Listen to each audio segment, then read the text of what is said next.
High class 10th। मैंने पहले ही बोला मैं चैप्टर कवर कर रही हूँ impact of globalisation. I have gone through the consumers part. I was going through producers में हमने इंडियन मल्टीनेशनल कंपनीज का पढ़ा था। पहली कंपनी जो है मल्टीनेशनल कंपनीज फायदे में रही हैं। नंबर 2 लार्ज इंडियन कंपनीज जो हैं वो फायदे में रही हैं। इसके अलावा ग्लोबलाइजेशन के कारण से कुछ ऐसी कंपनीज के लिए नई अपॉर्चुनिटीज जनरेट हुई हैं जो कि इंफॉर्मेशन टेक्नोलॉजी के फील्ड में काम करती हैं। जनरली इंफॉर्मेशन टेक्नोलॉजी का एग्जाम्पल भी हम आपकी बुक में कर चुके हैं। रिमेम्बर हमने लास्ट क्लास में एक मैगजीन की प्रिंटिंग की बात की थी कि सारा प्रिंटिंग का काम इंडिया में होता है, लेकिन कंटेंट जो है वो लंदन से आता है। इंटरनेशनल स्टैंडर्ड्स को हम कंपीट करते हैं। तो जो भी कंपनीज हमारी कम्युनिकेशन से रिलेटेड होती हैं उन्होंने बहुत ज्यादा बेनिफिट किया है। ग्लोबलाइजेशन के कारण से कुछ कंट्रीज जो हैं वो होस्ट भी बन गई हैं, वो और ज्यादा डेवलप हो गई हैं और नई जॉब अपॉर्चुनिटीज को क्रिएट किया गया है। जैसे कि ग्लोबलाइजेशन के कारण बहुत सारी स्मॉल कंपनीज जो डाटा एंट्री का काम करती हैं, जो अकाउंटिंग का काम करती हैं, जो एडमिनिस्ट्रेशन का काम करती हैं या इंजीनियरिंग वर्क्स का काम करती हैं, छोटे छोटे स्पेयर पार्ट्स बनाने का काम करती हैं, उनके ऊपर भी इम्पैक्ट जो है बच्चे वो पॉजिटिव हुआ है। ठीक है, एमएनसीज के ऊपर इम्पैक्ट पॉजिटिव है, लार्ज इंडियन कंपनीज के ऊपर इम्पैक्ट पॉजिटिव है, इंफॉर्मेशन टेक्नोलॉजी से रिलेटेड जो कंपनीज हैं उनके ऊपर इम्पैक्ट पॉजिटिव है, छोटी छोटी कंपनीज जो ये छोटे छोटे काम करती हैं इनके ऊपर भी इम्पैक्ट ग्लोबलाइजेशन का प्रोड्यूसर्स के ऊपर पॉजिटिव है, इनके प्रॉफिट ज्यादा है। लेकिन गड़बड़ कहाँ है बेटे? गड़बड़ है स्मॉल कंपनीज के साथ, छोटी छोटी लोकल कंपनीज के साथ। या तो ऐसी कंडीशन में वो compete कर पाती हैं या बंद हो जाती हैं। कंपटीशन अगर फेस करती हैं तो बहुत सारे लॉसेस को फेस करना पड़ता है। अगर लॉसेस को फेस कर जाएं तो ठीक है, नहीं तो दे हैव टू गेट पैरिश्ड। ठीक है, अब कैसी कंपनीज ऐसी हैं जो पैरिश्ड हुई हैं? तो कुछ कंपनीज का बेटा नाम आता है, वो कंपनीज जो कि बैटरीज बनाती हैं, आपको नजर आ रहा है यहाँ पर, जो कि प्लास्टिक्स का सामान बनाती हैं, जो कैपेसिटर्स बनाती हैं, छोटे छोटे इलेक्ट्रॉनिक सामानों के अंदर लगता है। कुछ कंपनीज टॉयज बनाती हैं, टायर्स बनाती हैं, डेयरी प्रोडक्ट्स, मिल्क प्रोडक्ट्स से रिलेटेड चीजें, चीज है, मोज़रेला चीज है या बटर है, आपका गार्लिक बटर है और कंडेंस्ड मिल्क है, बहुत सारी ऐसी चीजें आती हैं।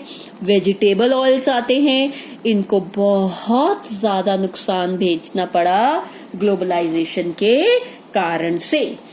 आपकी ऑनलाइन क्लास के अंदर मैं आपको एक एग्जाम्पल करवाऊंगी। आपकी बुक में एग्जाम्पल दिया हुआ है ऑन पेज नंबर 68 रवि का। ठीक है, वो बुक में एग्जाम्पल कुछ ऐसे दिया हुआ है, हम ऑनलाइन क्लास के दौरान करेंगे। ठीक है, तो इसमें यही बताया हुआ है कि रवि की एक छोटी सी कंपनी थी कैपेसिटर बनाने वाली, जो किस तरीके से बंद हो गई। फाइन, तो रिजल्ट हम जब मल्टीनेशनल कंपनीज का, लार्ज कंपनीज का, स्मॉल कंपनीज का करते हैं तो ऑटोमेटिकली हम इस लाइन को प्रूव कर देते हैं कि ग्लोबलाइजेशन का जो इम्पैक्ट है प्रोड्यूसर्स के ऊपर वो यूनिफॉर्म नहीं है, कभी बहुत ज्यादा पॉजिटिव है तो कभी बहुत ज्यादा नेगेटिव भी है। फाइन, नेक्स्ट इम्पैक्ट जो हमारा आता है वो हमारा वर्कर्स के ऊपर आता है। Got it? जब हम वर्कर्स की बात करते हैं तो वर्कर्स के ऊपर भी इम्पैक्ट पॉजिटिव भी है, नेगेटिव भी है। लेकिन पहले हम ऊपर वाली कंपनीज के काम करने वाले मजदूरों की ही बात कर लें। हिंदुस्तान में लार्ज कंपनीज कंपैरेटिवली कम हैं, small companies plastic, toys, tyres, dairy products में काम करने वाले लोग ज्यादा हैं। डाटा बताता है, स्टैटिस्टिक्स बताते हैं कि एग्रीकल्चर के बाद ये छोटी कंपनीज जो हैं ये सबसे ज्यादा एम्प्लॉयमेंट क्रिएट करती हैं। तकरीबन 20 मिलियन लोग इस तरीके की छोटी छोटी कंपनीज के अंदर एम्प्लॉयड हैं। अगर ये छोटी कंपनीज पैरिश हो जाएंगी और compete नहीं कर पाएंगी ग्लोबलाइजेशन के साथ, तो इसका इम्पैक्ट ये होगा कि ये लोग भी जॉबलेस हो जाएंगे। दूसरी बात, वर्कर्स के ऊपर जो इम्पैक्ट है ग्लोबलाइजेशन का वो यूनिफॉर्म नहीं है। वो पढ़े लिखे लोग, वो स्किल्ड वर्कर्स जो एजुकेटेड हैं, जिन्होंने कोई ना कोई ट्रेनिंग हासिल की हुई है, वो कहीं ना कहीं अपने आप को इतने कैपेबल हैं कि प्रूव कर सकते हैं, वो सक्सेसफुल हैं, वो हायर सैलरीज के ऊपर भी एम्प्लॉयड हैं, उन्हें जॉब अपॉर्चुनिटीज लार्ज कंपनीज में भी मिलती हैं, मल्टीनेशनल कंपनीज में भी मिलती हैं, और ज्यादातर ये वर्कर्स जो हैं ये ऑर्गेनाइज सेक्टर में एम्प्लॉयड हैं। जबकि दूसरी तरफ बहुत सारे ऐसे लोग हैं जो अनस्किल्ड हैं। आपकी बुक में यहां पर भी एक एग्जाम्पल दिया हुआ है जो हम ऑनलाइन क्लास के दौरान पहले करेंगे, और यहां पर एग्जाम्पल जो है वो आपका इस तरीके से ऐसे पैसेज में दिया हुआ होगा। सुशीला की कहानी दी हुई है, ठीक है, जो पहले एक लोकल कंपनी में काम करती थी। वो लोकल कंपनी ग्लोबलाइजेशन के कारण से compete नहीं कर पाई और वो कंपनी बंद हो गई। ये कंपनी गारमेंट मैन्युफैक्चरर की थी, उसने सिर्फ रॉ मटेरियल सप्लाई करना शुरू कर दिया। इसके बाद कैसे बंदा ऑर्गेनाइज सेक्टर से अनऑर्गेनाइज सेक्टर में शिफ्ट हो जाता है। बट ऑब्वियसली बात है, हम ये काम कर चुके हैं बेटा कि अगर वर्कर्स अनऑर्गेनाइज सेक्टर में काम करता है तो आपकी सैलरी फिक्स नहीं होती है, कंपैरेटिवली कम होती है, आपको हॉलीडेज का पैसा नहीं मिलता, आपको ओवर टाइम नहीं मिलता, आपकी वर्क कंडीशंस हार्श होती हैं, आपका बेसिकली कभी भी आपको बाहर निकाल दिया जाता है।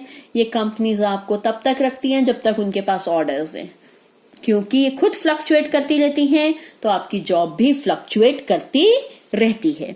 तो वर्कर्स के ऊपर बेटा इम्पैक्ट जो है वो हमने इन 2 वीडियोस में किया, ऑनलाइन क्लास में भी करेंगे। अभी आप इतना करिएगा, फिर हम आगे करते हैं। Thank you class.